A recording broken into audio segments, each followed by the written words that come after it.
നാട് വിട്ട് ബാംഗ്ലൂരാണ് ചെല്ലുന്നത്. ഞാൻ സത്യം പറയുകയാണെങ്കിൽ ആദ്യം വീട്ടിലൊന്നും അറിയാതെ സിലോണിൽ പോയി ഒരു 3 മാസം ഒരു യാത്ര ചെയ്ത് ഒളിച്ചോടി.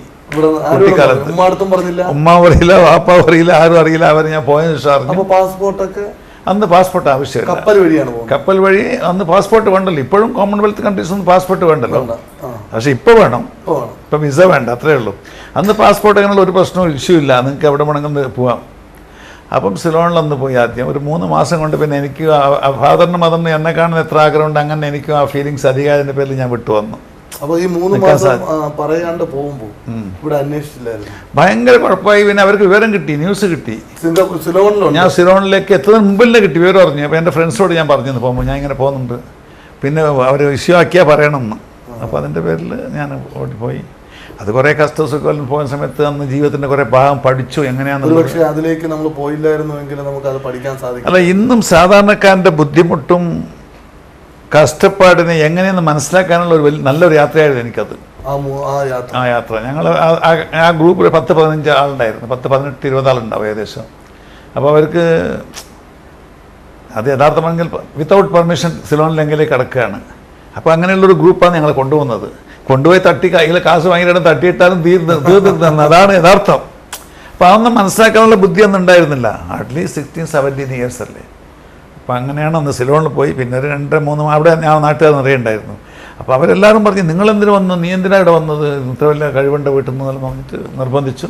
പിന്നെ എന്നെ തിരിച്ചിങ്ങോട്ട് അയച്ചു. ഫാദർ നിർബന്ധിച്ചു. 3 മാസം കഴിഞ്ഞ് ഒരു എക്സാക്ട് 3 മാസം 2 മാസം 20-25 ദിവസം കൊണ്ട് ഞാൻ തിരിച്ചു വന്നു. തിരിച്ചു വന്നിട്ട് പിന്നെ എന്തായിരുന്നു? പിന്നെ ഞാൻ ഫാദറിനോട് പറഞ്ഞു, എനിക്ക് നിൽക്കാൻ പറ്റില്ല ഇവിടെ, ഈ നിങ്ങളുടെ ബിസിനസ്സും കൃഷിയും എനിക്ക് ഇഷ്ടമല്ല, ഞാൻ എവിടെയും പുറത്ത് പോകുന്നത്. അപ്പോൾ ഫാദർ അത് എനിക്കൊരു സംബന്ധം തന്നില്ല, വേണ്ടെന്ന് പറയും.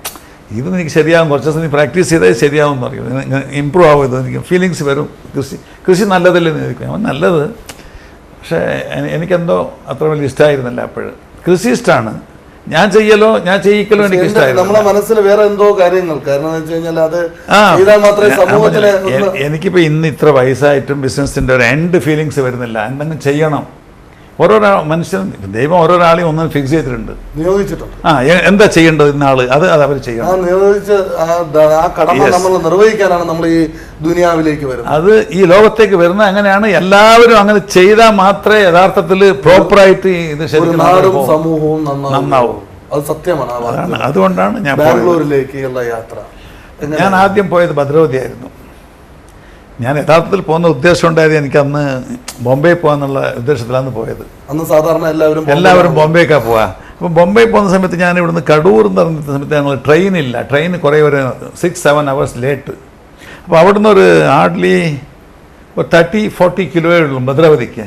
അപ്പോൾ എനിക്കൊരു ഓർമ്മയുണ്ട്, ലെറ്ററെല്ലാം വായിച്ചു. എൻ്റെ ഒരു അമ്മാവനുണ്ടായിരുന്നു അവിടെ, ഒരു തങ്ങൾ. അപ്പോൾ അവരെ ഓർമ്മ വന്നു, വിചാരിച്ച് ഭദ്രാവതി പോവാം, എന്നിട്ട് അവിടെ കുറച്ച് നിന്നിട്ട് അവിടെ നിന്ന് ബോംബെ പോവാം. അങ്ങനെ ഭദ്രവതി എത്തിയിട്ട് വിവരം കൊടുക്കുന്ന നാട്ടിൽ ഇവിടെ ഞാൻ ഇവിടെ എത്തിയിട്ടുണ്ട് എന്നുള്ളത്. അങ്ങനെയാണ് ഞാൻ ഭദ്രവതി പോകുന്നുള്ളത്. അവിടെ പോയി ഫാദർ പറഞ്ഞ അങ്കിളിനോട് വിടണ്ടെന്ന്, ബോംബെ പോകാൻ സമ്മതിക്കണ്ട, സ്വഭാവം പെരുമാറ്റം അതെല്ലാം മൊത്തത്തിൽ നമ്മളെ കയ്യിൽ നിന്ന് മിസ്സായി പോകണ്ടെന്നുള്ള പേടിച്ചിട്ട് നിർത്താൻ പറഞ്ഞു. പിന്നെ എന്നോട് പറഞ്ഞു, ഇവിടെ തന്നെ ബിസിനസ് ചെയ്യുക, കോൺട്രാക്ട് ചെയ്യുക, അത് ചെയ്യുക, ഇങ്ങനെ ചെയ്യാമെന്ന്. ഞാൻ അവിടെ നിർത്തിക്കൊണ്ടിരുന്നു. അവിടെ ഫ്രീ ഇരിക്കുന്ന മൂപ്പര് ഡോക്ടറായിരുന്നു, ആയുർവേദിക് യുനാനിക് ഡോക്ടറാണ്. അപ്പോൾ അവിടെ നിന്ന് എനിക്ക് സാധാരണ വലിയ കോണ്ടാക്റ്റായി അതിൻ്റെ അകത്ത്. അവിടെ ഇരുന്നിട്ട് വെറുതെ 1-2 മാസം കൊണ്ട് തന്നെ ഈ വരുന്ന ആൾക്കാർ വരും, പുറത്ത് വരും, പിന്നെ ഫ്രണ്ട് സർക്കിളെല്ലാം ഇങ്ങനെ ആയിട്ട്. കാരണം ഇവിടെ നിന്ന് നാട് വിടുമ്പോൾ പുതിയ സംസ്കാരം, പുതിയ ഭാഷ, അവിടുത്തെ പുതിയ നാട്, ഇതിനെയൊക്കെ എങ്ങനെയാണ് നോക്കുക? കാരണം ഭാഷ പഠിക്കുക, കാരണം സാധാരണക്കാരാണ്. അന്ന് കർണാടകയിലെ ഇന്നത്തെ പോലെ ഡെവലപ്മെൻറ്റ്സ് ഒന്നും ഉണ്ടായിട്ടുണ്ടാവില്ല. ഭദ്രാവതി എന്നെല്ലാം പറയുന്ന സ്ഥലത്ത് ഭദ്രാവതി ഡെവലപ്ഡ് ഏരിയ. അന്ന് ഭദ്രാവതിയിൽ paper mill, iron factory, cement factory, അങ്ങനെ കുറേ ഫാക്ടറികളുള്ള കൂമ്പാരാണത്. അപ്പോൾ അതൊരു ഇമ്പോർട്ടൻറ്റ് ഫാക്ടറികളിലും ഒരു ഡെവലപ്ഡ് ഏരിയ ആയിരുന്നു ഭദ്രാവതി. അപ്പോൾ അവിടെ ഈ ഭാഷ എങ്ങനെയാണ് അത് കൈകാര്യം ചെയ്തത്? അതേപ്പറ്റി ചിന്തിച്ചിട്ടേ ഇല്ല. ഞാൻ മാത്രമല്ല, നിങ്ങൾക്കറിയാത്തതുകൊണ്ട് നാട് വിട്ട ഒരാളും മറുനാടൻ ലാംഗ്വേജെ പറ്റി ചിന്തിച്ചിട്ടുണ്ടാവില്ല. കാരണം നേച്ചുറലി 2 ദിവസം 4 ദിവസം ഇങ്ങനെ കുറച്ച് ദിവസം കൊണ്ട് തന്നെ ആ ലാംഗ്വേജ് നമുക്ക് വരും, ഓട്ടോമാറ്റിക് വരും. അപ്പം ഞാൻ മാത്രമല്ല, ഈ നാട് വിട്ടു പോകുന്ന യങ്സ്റ്റേഴ്സ് ഒരാളും ലോകത്തിൽ ഒരു ലാംഗ്വേജിനെ പറ്റി ചിന്തിച്ചിട്ടുണ്ടാവില്ല. അമേരിക്കയിൽ പോയിട്ട് ഇംഗ്ലീഷ് പഠിക്കുന്നു, ഇന്നൊരു നാട്ടിൽ പോയി ദുബായ്, സൗദി, ഗൾഫ് കൺട്രി പോയി അവർക്ക് അറബി പഠിക്കുന്നു. അപ്പോൾ നമ്മൾ ഏത് രാജ്യത്ത് നാട് വിട്ട് പോകുമ്പോഴും അവിടുത്തെ ഭാഷ വളരെ വേഗം. കാരണം നമ്മൾ അന്ന് യങ്സ്റ്റേഴ്സ്, ഇപ്പോൾ വയസ്സായ ഒരാൾ പോവുകയാണെങ്കിൽ അവർക്ക് വലിയ ബുദ്ധിമുട്ടായിരിക്കും. അല്ലെങ്കിൽ കുറേ ഒരു ഗ്രൂപ്പ്, ഒരു ഫാക്ടറി, ഒരു മലയാളികളുടെ ഫാക്ടറി അല്ലെങ്കിൽ ഒരു ഇംഗ്ലീഷുകാരുടെ ഫാക്ടറി, ഒരു നിറഞ്ഞ ഫാക്ടറിൻ്റെ അകത്ത് നമ്മൾ കയറി ചേർന്നാൽ പെട്ടെന്ന് ആ ലാംഗ്വേജ് സ്വാധീനിക്കാൻ പറ്റില്ല. കാരണം നമുക്ക് നമ്മളെ ഭാഷ അവിടെ സംസാരിക്കാനുണ്ട്, അപ്പോൾ സാധ്യമല്ല. ഇതങ്ങനെയല്ല. ഇത് ഒരു പരിചയമില്ലാത്ത സ്ഥലം. അവർ പറയുന്ന വേർഡ് ഞാൻ മനസ്സിലാക്കിയില്ലെങ്കിൽ എനിക്ക് അവിടെ ജീവിക്കാനേ പറ്റുമല്ലോ. 2 ദിവസം, 4 ദിവസം, 5 ദിവസം, 1 മാസം, 2 മാസം കൊണ്ട് ശരിക്ക് മനസ്സിലായി പോകും. അപ്പോൾ എനിക്ക് ലാംഗ്വേജ് ഒരു ഇഷ്യൂ, ബുദ്ധിമുട്ടായിട്ടേ ഇല്ല. നമ്മുടെ ഹെഡ് ക്വാർട്ടേഴ്സ് ബാംഗ്ലൂരിലേക്ക് മാറ്റാനുണ്ടായിരുന്ന സാഹചര്യം, അത് എന്നെ യൂത്ത് കോൺഗ്രസിൻ്റെ സ്റ്റേറ്റ് സെക്രട്ടറിയായി നോമിനേറ്റ് ചെയ്തു. ആ സമയത്ത് അതിൻ്റെ ഹെഡ് ഓഫീസ് ബാംഗ്ലൂരിലാണ്. അപ്പോൾ അടിക്കടി ബാംഗ്ലൂർ പോണ്ടി വരുന്നു. അപ്പോൾ ഞാൻ കോൺട്രാക്ട് ബിസിനസ് ചെയ്തുകൊണ്ടായിരുന്നു. അപ്പോൾ ആ ബിസിനസ്സും ബാംഗ്ലൂരിന് ചുറ്റുപറ്റും എടുക്കുന്നതിൻ്റെ പേരിൽ കർണാടകത്തിൻ്റെ പല ഭാഗത്തും എനിക്ക് വർക്കുണ്ടായി. അപ്പം ഞാൻ സാധാരണ എല്ലാ ഭാഗത്തും പോകും. മാക്സിമം ആഴ്ചയിൽ 2-3 ദിവസം ബാംഗ്ലൂർ ആൾട്ട് ചെയ്യും, എന്നിട്ട് ഭദ്രകയിലേക്ക് വരും. പിന്നെ ഗ്രാജുവലി ഫാമിലിനെ ഷിഫ്റ്റ് ചെയ്തു ഞാൻ അവിടേക്ക്. അങ്ങനെയാണ് ബാംഗ്ലൂരിലേക്ക് വരാൻ കാരണം അങ്ങനെയാണ്. അപ്പം നാലപ്പാട് ഗ്രൂപ്പ് എന്തൊക്കെയാണ് ചെയ്യുന്നത്? നാലപ്പാട് ഗ്രൂപ്പ് എന്ന് പറഞ്ഞെങ്കിൽ അന്ന് കോൺട്രാക്റ്റ് ഉണ്ടായിരുന്നു.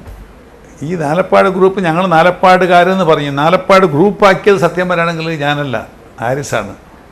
ഹാരിസിന് വലിയ നിർബന്ധമായിരുന്നു. നാലപ്പാട് മകനാണ്, എൻ്റെ മകനാണ്, ബാംഗ്ലൂരിലെ മലയാളിയായ MLA.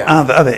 പക്ഷെ അവൻ അന്ന് തന്നെ എന്നോട് പറയും, ഡാഡി വേണ്ട, നമുക്ക് ഇങ്ങനെയൊന്നും വേണ്ട. അപ്പം ഞങ്ങൾ എൻ്റെ കോൺട്രാക്ട് കമ്പനിയുടെ പേര് കൺസോളിഡേറ്റഡ് എഞ്ചിനീയറിംഗ്. ജനിക്കുന്നതൊക്കെ കർണാടകത്തിലാണ്, ബാംഗ്ലൂരിലാണ്. വളരെ വ്യത്യസ്തമായി തോന്നുന്ന അനുഭവങ്ങൾ താങ്കൾ പങ്കുവച്ചു.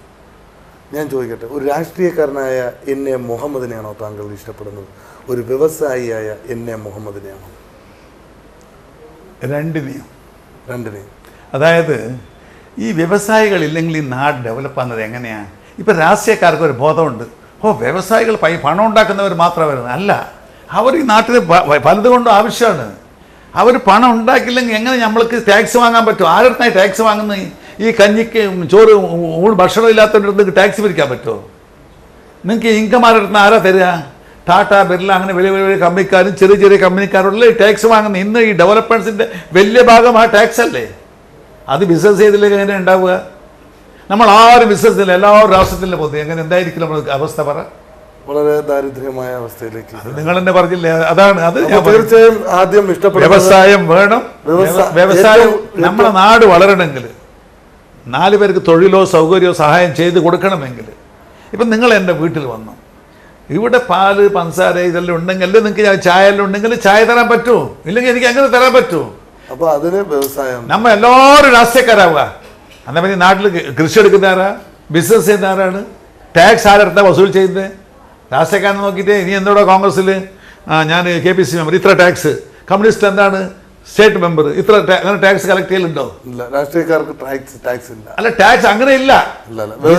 ബിസിനസ് ചെയ്തിട്ട് ഈ നാട്ടിൽ പണം ഉണ്ടാക്കുന്നവരോടാണ് നമ്മൾ പണം ഷെയർ വാങ്ങുന്നത്. നമ്മുടെ ഡെവലപ്മെന്റിലൂടെ മാത്രമേ ഒരു സമൂഹത്തിന്, ഒരു സമൂഹം നാടും വ്യവസായം കൊണ്ടേ നന്നാവാൻ സാധിക്കും. രാഷ്ട്രീയം കൊണ്ട് ഒരിക്കലും നന്നാവാൻ പറ്റില്ല. പക്ഷെ രാഷ്ട്രീയം വേണം, അത് ജനത്തെ സേവിക്കാനും നാട് നന്നാക്കാനും.